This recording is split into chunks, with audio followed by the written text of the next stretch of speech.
Foot.fr, fournisseur officiel de football. Bonjour à tous et bienvenue dans ce nouveau JT Foot Mercato. On commence avec le Paris Saint-Germain qui souhaite envoyer des joueurs au club belge de Casse Eupen. Il y a 10 jours, QSI, propriétaire du PSG, a racheté la formation de seconde division belge. Dans la foulée, le club parisien a envoyé son responsable recruteur Pasquale Sansibile pour être les yeux de QSI en Belgique. À l'image de Chelsea avec Strasbourg, Paris pourrait envoyer certains éléments dans son nouveau club satellite, comme l'explique le recruteur. Nous travaillerons ensemble partout où cela aura du sens et où cela nous fera avancer. Pourquoi pas, il est possible qu'un jeune joueur du PSG nous rejoigne en janvier. Toujours au PSG, Luis Enrique était présent face à la presse avant le 32e de finale de Coupe de France face au Vendée Fontenay Foot. Le coach parisien, qui devrait effectuer un large turnover, a évoqué que les titis parisiens devraient toujours se tenir prêts à jouer. Ils savent que nous sommes à temps, à son niveau, il doit être prêt toujours. N'importe l'heure, n'importe les jours, toujours prêt. Mais aucune pression pour eux. Hein? Et demain, on va voir parce qu'il y a beaucoup de fatigue, il y a beaucoup de joueurs avec différents problèmes, parce que c'est normal dans la compétition quand tu es un joueur professionnel. Chez le rival marseillais, Roberto De Zerbi était de passage en conférence de presse avant le match de Coupe de France face à Bourg-Perona. L'Italien a annoncé d'ailleurs deux retours très attendus puisque Facundo Medina et Ahmed Junior Traoré, blessés depuis plusieurs mois, seront là.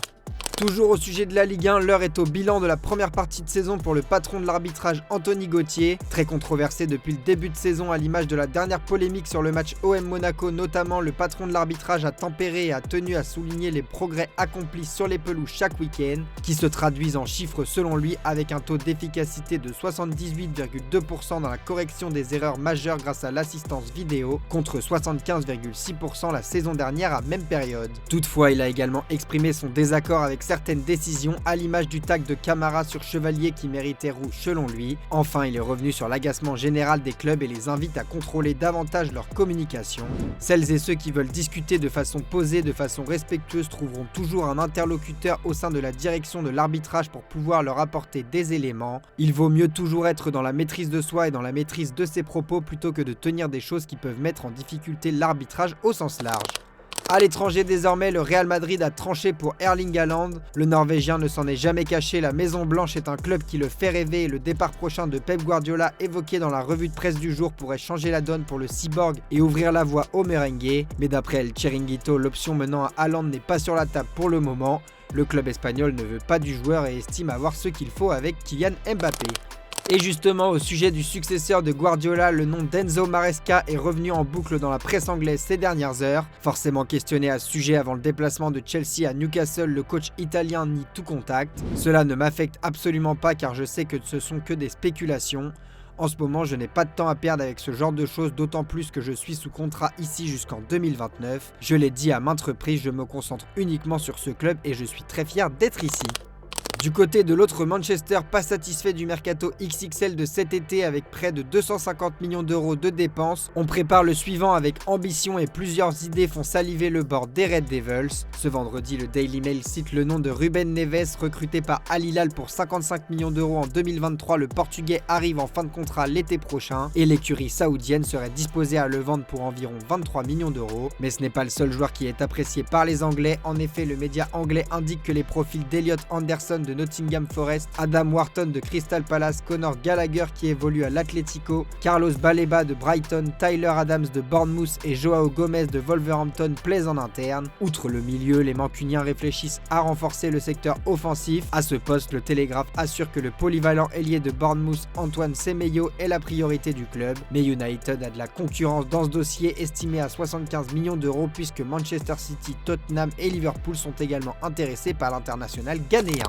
Toujours en première ligue, Crystal Palace veut aussi se renforcer cet hiver pour satisfaire l'entraîneur Oliver Glasner. Selon le Daily Mail, l'ailier de Manchester City, Oscar Bobb et Brennan Johnson qui évoluent du côté de Tottenham figurent dans la shortlist du club anglais. Le média précise que Manchester City est ouvert aux offres concernant Oscar Bobb, mais Palace n'est pas seul sur le coup. Concernant Brennan Johnson, l'international gallois recruté pour plus de 50 millions d'euros en provenance de Nottingham Forest veut attendre, mais Tottenham semble ouvert à un départ. On bascule en Colombie avec de bien tristes images. La finale de la Coupe de Colombie entre l'Atlético Nacional et l'Independiente Medellín a été marquée par des violences importantes entre supporters et forces de l'ordre. Des affrontements ont éclaté sur la pelouse du stade Atanasio Girardot, entraînant l'interruption de la cérémonie de remise du trophée. Au total, 59 personnes ont été blessées, dont 7 policiers, tandis que des images partagées sur les réseaux sociaux montraient des supporters envahissant le terrain et lançant des projectiles, contraignant l'unité anti-émeute à intervenir selon l'AFP. Au Portugal, autre scandale dans la finale de coupe entre le Benfica et le Sporting Lisbonne remporté 3-2 par le Sporting. Le club entraîné par José Mourinho a publié un communiqué très sévère pour un arbitrage biaisé et accuse son rival local de bénéficier systématiquement d'avantages discutables. Des phénomènes qui se produisent chaque fois que le Sporting ne gagne pas. Quelqu'un doit être tenu responsable de ce discrédit total qui tue le football portugais. Cette densité du calendrier n'a aucun intérêt si les compétitions sont décidées avant même d'avoir commencé. Voilà qui a le mérite d'être clair.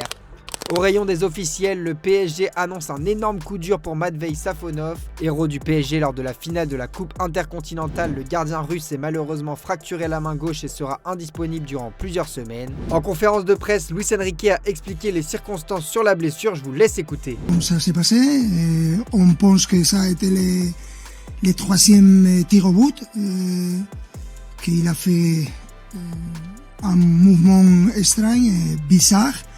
Et il a une fracture. Je pense qu'il a parado.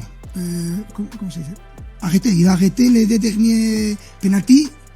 C'est qu'on pense avec la fracture. Le PSG précise également que Kang In-lee, victime d'une lésion musculaire à la cuisse gauche lors du match de mercredi contre Flamengo, sera également indisponible plusieurs semaines. Bradley Barcola reste quant à lui en soins à la suite d'une fatigue musculaire, indique le communiqué du club de la capitale. Dans un autre communiqué, le PSG a annoncé libérer le défenseur équatorien Willian Pacho. Le défenseur parisien a été laissé au repos avant le 32e de finale de Coupe de France face à Fontenay et reprendra après la trêve. On poursuit avec une sensation sur la Côte d'Azur. Fabrice Bocquet, le président de l'OGC Nice, quitte le club avec effet immédiat. Il laisse sa place à un duo d'anciens présidents qui reviennent mettre de l'ordre dans un club qui s'est enfoncé dans une grave crise, Jean-Pierre River et Maurice Cohen. Coup de tonnerre pour l'Algérie avant le début de la CAN. L'ancien lyonnais Oussem Aouar a été touché lors de l'entraînement d'hier et est forfait pour la compétition. Pour pallier son absence, Vladimir Petkovic a décidé d'appeler Iman Abdelli, dont l'absence initiale avait beaucoup fait parler ces derniers jours. Il n'y a pas que les Fennecs qui ont appris une mauvaise nouvelle. Cet après-midi, la Fédération ivoirienne de football a officialisé le forfait de Sébastien Haller. Il est remplacé par Evan Guessant qui figurait dans les réservistes. Jamais 203 après Zlatan Ibrahimovic, son fils aîné Maximilian passé pro l'an dernier, c'est au tour de Vincent le cadet de paraffer son premier contrat professionnel avec l'AC Milan. Pour rappel, il évolue dans les catégories de jeunes depuis 2022. Allez, comme d'habitude, on se quitte avec l'image du jour. Retour à l'école le temps d'un instant pour Noni Madueke et Miles Lewis Kelly. Les deux joueurs des Gunners se sont rendus dans une école anglaise pour faire la surprise aux jeunes qui semblent ébahis. Au programme, discussions, photos et même un petit match que les enfants ne sont pas prêts d'oublier. C'est notre image du jour. Merci de nous avoir suivis et on se dit à demain pour la traditionnelle revue de presse sur Foot Mercato.